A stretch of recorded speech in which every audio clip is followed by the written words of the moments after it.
pola pikir. Nah, ya Pak. Sekarang kita lihat lingkarannya ya Bapak Ibu ya. Lingkarannya dalam konsep, tadi kan kita konsep yang terserah Bapak Ibu sih gampang yang mana membacanya. Tapi kalau dibuat dalam lingkaran itu akan begini. Ini PM nih ya. Terus lingkaran luar yang pertama ini kan DPL-nya ya Pak. DPL tadi apa namanya? DPL itu apa DPL? Ya, dimensinya. Terus prinsipnya yang mana prinsipnya? Yang mana prinsipnya? Yang mana prinsipnya? Yang mana prinsipnya? Yang biru muda atau biru tua? Ya, yang sini ya. Itu prinsip. Nah, ini dimensi. Terus pengalaman belajarnya yang mana? Ini wis biji 10 dipilih. Habisannya nanti tinggal implementasi nih. Habis ini bikin RPP. Ya, terus apa ya ini sampai sini ya pengalaman ya. Terus kerangkanya yang mana? Biru tua. Saya tanya sekarang, Pak Bu, kira-kira kerangka pembelajarannya ini, kerangka pembelajaran boleh juga lorong apa enggak? Boleh. Boleh apa enggak? Kerangka pembelajaran boleh dua. Kerangka pembelajaran kalau lorongnya pilih di jadi kan pilih di pemanfaatan dan ini gitu lingkungan gitu, nggak ada praktek pedagogis. Yorasi populer ya, report semua betul. Tepuk tangan dulu. Semua kayak itu. Muncul semua empat-empatnya. Terus sekarang saya tanya, sing oleh dipilih sing di? Ayo, ulangan ya. Yang mana yang dipilih? Yang boleh dipilih yang di? DPR, kenapa boleh dipilih? Ayo. Yes. Nah, katanya pintar Pak Mabrur. Mabrur temenan. Dipilih sesuai dengan materi. Lalu dicocokkan dengan apa? TP-nya, gitu. Jadi Bapak Ibu nanti ngajari lah ke guru, ke kepala sekolah, ke guru lah. Terserah dengan ya pokoknya begitu menyampaikan, tidak sekedar nyontrek dari 8 DPL itu. Nyontrek namanya terang. Nyontrek. Sekarang kalau pemilu itu nyentrang ya. Nah, sekarang nyontrek. Dari 8 itu kalau dicontreng 3, dicontreng 4 itu harus relate, harus inline dengan TP. Nah, ojo sampai DPL-nya kemana, TP-nya kemana. Itu cukup sembunyi ojek. Agaknya ojek gitu ya. Harus relate. Yang boleh dipilih DPR. Ya Bu, kerangka pembelajaran orang lain itu fit baku. Bapak Ibu PM ini, maaf ya, ini saja nih nggak masuk medsos saya, nanti diputus pas saya ngomong begini.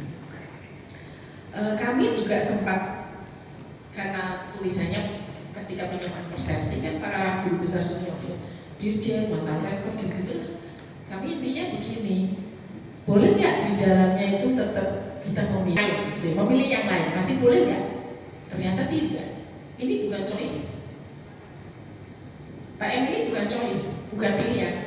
Harus dilaksanakan gitu. Sudah bukan lagi pilihan, bukan alternatif. Saat transisi dari kurikulum merdeka, kurikulum 13 ke merdeka, itu masih ada choice ya Pak ya. Boleh transisi, boleh itu dulu ke 13, baru boleh ke kurikulum merdeka. Nanti kan sudah mandiri ngajari kancane gitu ya, mandiri berbagi. Nah yang ini tidak, jadi langsung pembelajaran mendalam gitu aja. Tidak ada lagi choice, itu diskusinya seperti itu. Nah meskipun nawar ya tutup tawaran gitu. Ini bukan tawaran, ini choice, bukan choice. Jadi ini bukan pilihan, jadi harus dilakukan. Maka Bu, kerangkanya itu dulu nggak boleh dipilih dua. Tapi DPL-nya iya, karena DPL kan akan menyesuaikan kejadiannya. Ya, sampai sini, dah, Tin? Coba ya. Nah, dah. Nah, 4 yang tadi nggak boleh dipilih harus ada, ya. Praktek pedagogis, boleh nggak memilih metode-mode yang selama ini sudah dilakukan? Boleh yang di sini. Bisa, sah saja. Jadi peluangnya tetap terbuka di dalam itu. Mau proyek boleh, kasus boleh, ya. Mau inquiry boleh, itu masih terbuka di dalam, ya. Jadi intinya adalah bagaimana menggunakan model dan metode yang berfokus pada pemecahan masalah. Terus ada lingkungan belajar, lingkungan pembelajaran kemarin sudah ada kan ini? Sudah, bukan baru kan ini? Ini ada lingkungan belajar. Yang penting bagaimana anak itu dapat atau membutuhkan sebuah kegiatan yang mendorong untuk ke arah PPB. Apa itu? Pola pikir betul. Pasti pulang dari sini sudah tahu PPB, tahu PBB, tahu DPL, gitu kan ya Pak ya? Ya. Nah, kemudian kemitraan. Kemitraan juga selama ini sudah dilakukan, ya. Ya. Yang baru inovasinya adalah di inquiry kolaborasi. Nanti di materi terakhir. Ya. Ini kemudian Bapak Ibu pemanfaatan digital sudah. Sudah, sangat sudah ini. Karena saya nggak mungkin kita nggak memanfaatkan itu kan Bapak Ibu. Jadi sudah, ini aman semua, ini pola pikir. Nah, pengalaman belajar 3 ini nggak boleh dilupakan. 3 itu sekuen, memahami itu proses yang berhadapan dengan tantangan kesulitan, mengaplikasi itu nalar kritis dan implementasi gitu aja ya. Merefleksi itu ya diajak memahami tujuan sampai sejauh mana, mengeksplorasi kekuatan tantangan. Tuh, sampai di sini. Lalu prinsipnya 3 ini, berkesadaran, bermakna, menggembirakan itu, yang inilah yang sebenarnya kalau berkesadaran itu kan di awal, itu proses yang di awal seringkali anak-anak itu kan di awal belum siap, kemudian ada anak yang membawa pengalaman berbeda-beda dari rumah, tetapi dimotivasi untuk dia berkesadaran, untuk dia bisa memaknai hari itu mata pelajaran apa di hari itu. Jadi dibawa anak-anak lari ke mata pelajaran yang akan disampaikan pada hari itu. Nah, bermakna itu terjemahan meaningful itu ya bagaimana anak itu menghadapi kendala, peluang, kemudian ya pelajaran yang didapat itu meaningful, kontekstual dalam kehidupan. Jadi jangan sampai materi-materi yang diajarkan sekedar hafalan yang target performa, tetapi tidak target pembelajaran, tidak meaningful. Nah, yang terakhir adalah bagaimana menggembirakan. Menggembirakan itu suasananya positif, di dalamnya ada menyenangkan, tapi juga memotivasi untuk siap ada tantangan. Oke, besok jam tahu Bu Pipit ya, udah habis materiku. Terakhir yang pola ini DPL ya. DPL-nya karena sama, saya nggak terangkan satu-satu ya Bapak Ibu ya. Ya, ini kan sama, ketapaan, keimanan dan jenengan yang kemenang kok paling lebih pinter daripada saya. Nanti uyai segoro kalau saya ngajari. Nah, kewargaan, rasa cinta tanah air, keragaman budaya, aturan norma itu ya ada kewargaan, penalaran kritis juga. Ini yang berpikir tingkat tinggi HOTS yang lalu-lalu. Kemudian kreativitas, ini yang berpikir inovatif fleksibel. Lalu yang ke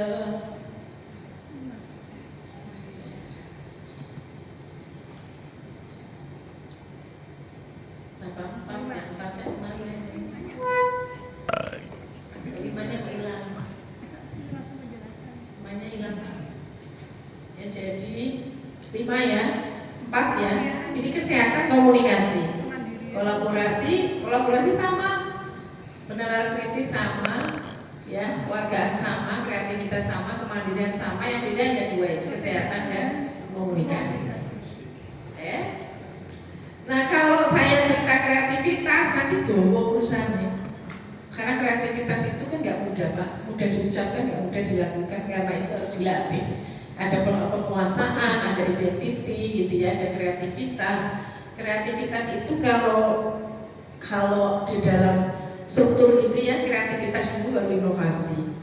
Gitu, inovasi. Bu Pipit sudah belajar mata kuliah itu di S3 ya dengan saya, difusi inovasi, jadi lulus bisa. Nanti saya jelaskan Bu Pipit harus lulus ya, ada sudah lulus mata kuliahnya, nah, malah diprotes, Prof ini mata kuliahnya harusnya judulnya bukan difusi inovasi. Katanya gitu, inovasi dulu baru difusi. Betul, kadung jadinya mata kuliah itu gimana difusi inovasi. Saya hanya ngajar saja mata kuliah itu gitu ya. Kalau ini siklusnya, ini literasi, jadi baru ada kreativitas, memikirkan baru. Kreativitas itu yang baru bisa kita melakukan sebuah inovasi. Nah ini masih sama ya. Terus zonanya kayak begini Bapak Ibu. Ini yang hijau itu growth zone-nya, inovasinya itu yang hijau. Kalau ini masih di kuning ya masih learning zona aja ya. Ini ya learning zonanya ada di sini. Ini learning pola pikir bertumbuhnya itu yang merah. Terus ini literasinya itu comfort zonanya itu di sini. Jadi kalau ini pola pikirnya bertumbuh, orang itu bisa menjadi kreatif itu loh gampangnya. Ya, bisa dipahami Bapak Ibu? Lanjut nek kowe wis pinter kreatif, kalau orang tuh kreatif pasti orangnya tuh inovatif gitu. Saya jauh ya Pak De ya. Enggak apa-apa saya suwe, tapi ya minimal ya kita mindsetnya aja dulu saya ya, mindset dulu. Kan sekarang kita ada di sini ya, di sini aja belajar itu berarti di sini. Ya pelan-pelan ayo kita grow mindset ke fear zona ini ya, ke zona yang merah. Nanti kalau kita sudah ada di pola pikir bertumbuh itu terus jadi kreatif itu ada di zona yang kuning. Habis itu baru inovasi. Jadi ternyata saya suwe ya. Ada apa-apa. Salam alam.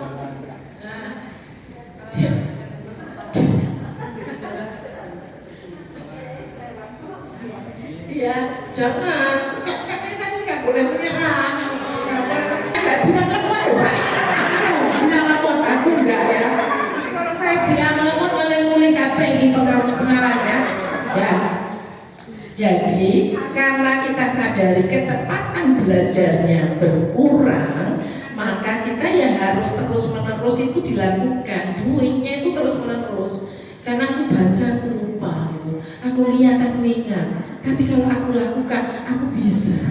Kan itu tuh sebenarnya. Jadi berarti di bulan baleni, dene di bulan baleni tetap orang ngerti yo kebal. Karena pasti kalau diulang sekali lagi urung ngerti. Di PLO ini implementasinya piye ini bisa Bapak, insya Allah bisa. Itu soal habituasi saja. Kita makin tua belajar enggak? Belajar kalau Bapak baca terus. Bapak kalau diajak diskusinya tuh politik gitu, ijazah palsu apa coba warnanya raka-raka begitu PM ngopo belajarnya ya. Itu kan artinya tetap ada proses. Ya enggak apa-apa. Kecepatan belajarnya aja yang berkurang, tetapi kecerdasan tidak. Ya kita ini kan sudah 50, kadang yang sudah kita lakukan aja lupa itu. Orang-orang kita sudah 50, ini kan baru 50. Itu orang saya jangan berubah nggak bisa. Sering lari. Nah ini ya, Bapak Ibu balik ya. Balik ke sini sedikit, setelah itu saya ke kerangka kerja karena nanti pulang lagi kok. Belum berapa? Belum 60 kok sambat. Saya jalan sama Bu Pipit ketinggalan loh, saya jalan lebih cepat. Kata Bu Pipit kalau saya mau lebih tinggi gitu, jadi kakinya jangan kayak colok terus di Thailand Selatan di KL ya kita karena memang mendampingi mahasiswa ya jalan terus. Nah Bapak Ibu inilah pengalaman belajar. Pengalaman belajar itu pastikan di dalam RPP memahaminya ada, mengaplikasinya ada, dan refleksinya ada. Udah itu aja. Karena kalau kita bicara memahami, itu kan kita bicara ini pengetahuan esensial, ada pengetahuan aplikasi, ada pengetahuan yang kaitannya nilai karakter. Ya, kalau saya bicara nilai karakter, kalau saya contohkan, saya bilang tadi, saya kebetulan pernah ke Jepang beberapa kali. Di sana itu nggak punya agama Pak, tapi menerapkan 9 prinsip dasar dalam kehidupan gitu ya. Sangat santun, disiplin antarnya oke, gitu ya, nggak ada pelajaran agama. Nah ini kan buang sampah pada tempatnya, mengapa bersih karena nggak ada yang ngotori, mengapa nggak ada yang, iya Pak, kenapa bersih karena nggak ada yang mengotori, mengapa nggak ada yang mengotori karena dia nggak mau nyusahin orang lain, gitu lah. Itu prinsip yang masuk. Nah kita kan nggak, kadang-kadang nggak sederhana karakter yo, nilai yo, gitu, ditandani yo, tapi saya supaya sampah yang di tempat sampahnya ada dibuang seperti mana? Kok bagian ini Pak Boni? Nah, Pak Boni suruh bagian nyapu. Kalau anak-anak dibiasakan ya begitu nggak kotor, saya yang membayangkan bersih ya. Kan Korea juga bersih Pak, iya bersih. Ya karena kesadaran untuk itu meskipun dia tidak beragama, ya SDM-nya memang terlatih.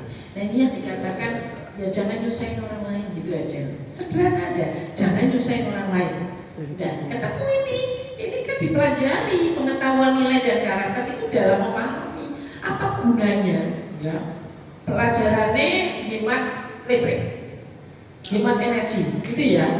Tapi pulang kelas ini misalnya hari ini ruangan saya itu paling cerewet, maaf ya, bukan karena tua atau sering enggak, karena saya gitu bayar listriknya, gitu ya. Meskipun suami saya itu PLN Pak, seneng naik bayar larang gajiannya enggak. Sudah pensiun udah punah.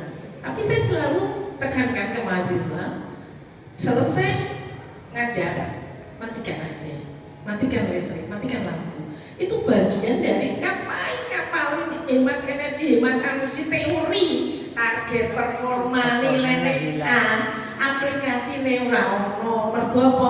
Biarin aja itu nanti cleaning service matikan AC, cleaning service nyapu. Enggak.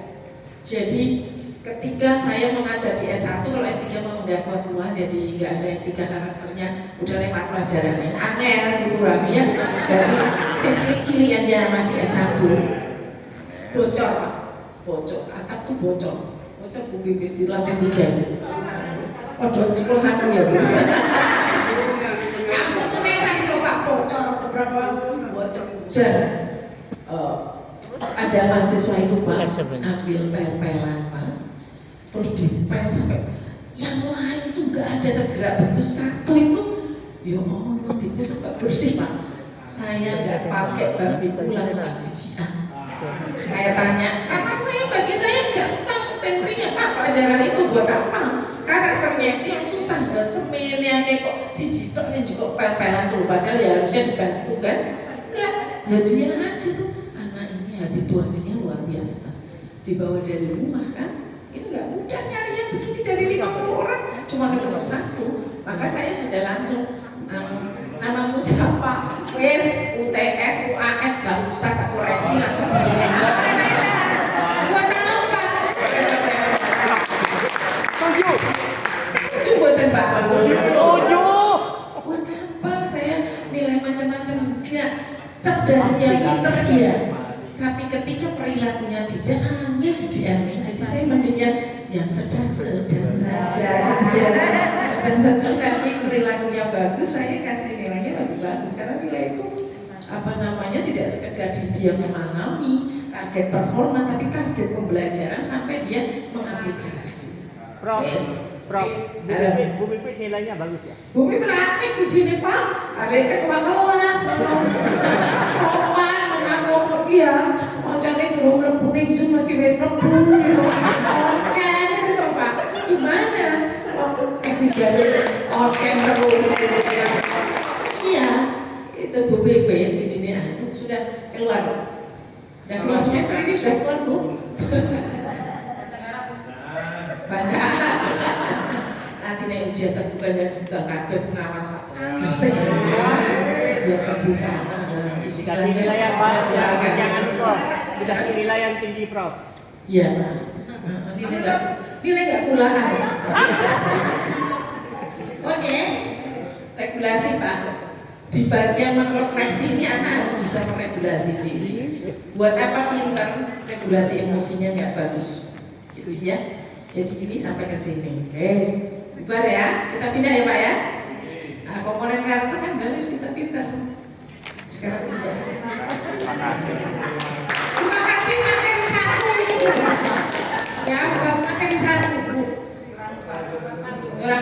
Saya nggak tega menugasi